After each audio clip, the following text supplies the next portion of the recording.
A tribute to my dad. My dad was one of a kind. He always told my mom, "You'll never find another one like me for all the money in the world." He would tell his grandkids, "If you will get me whatever he needed, I'll dance at your wedding." He had all kinds of funny sayings. A few things you should probably know is he never met a stranger. He was always cooking or playing practical jokes on anyone and everyone. You were never above getting a joke played on you. I will give you a few examples. Every new employee that started at Southwest would get the privilege of getting his seat wired up, so that when you started whatever vehicle you were assigned, it shocked you.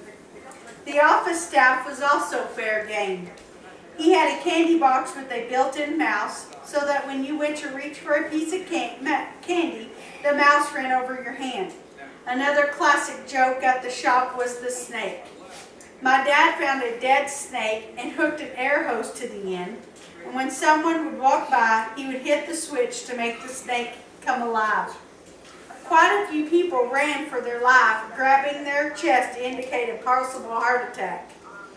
Everyone thought surely he would get fired, but all the owner said was, "Keep up the morale." Even the owner would get to add his name to the list of practical jokes. My dad had a lot of props for his jokes. Some he bought, but most of them he made. An example is the plexiglass that looked like someone shattered your window. He also had a passion for cooking. He would cook for anyone given the chance. Even the guys in the shop would cook breakfast on occasion. No sooner was breakfast over, he was asking you what you wanted for lunch, then dinner. If he didn't have what he needed, he made it up. There was always something on the stove if you were ever hungry. Dad was a family man in every sense of the word. His dream was to own a home like Southport, where all of his family could live together. He not only raised his 3 daughters, he raised countless brothers, nieces, nephews, and grandchildren. When any of us would get in trouble, he would be disappointed, and Mother was mad. He would just say, "Shirley, they just need a chance." If you were down on your luck, he was there to help you back up. I never remember him taking time for himself, and no matter what problem he had, he was there to help you fix it, or at least tell you what you needed. One day, I was adding a rod to the hog closet. I measured and went to Mom and Dad's to cut it. After getting back home, I then realized I had not measured correctly. When after the 3rd trip back to Mom and Dad's, I'm glad I only live a couple of blocks, he handed me a saw so that I could quit wasting time going back and forth.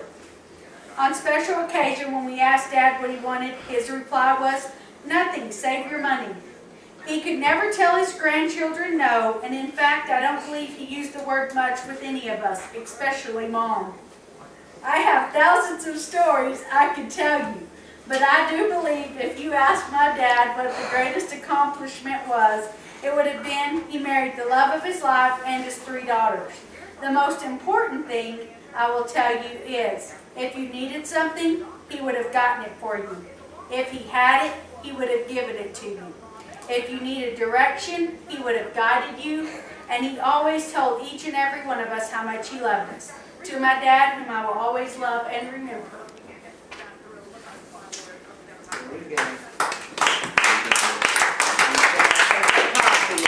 Turn it off.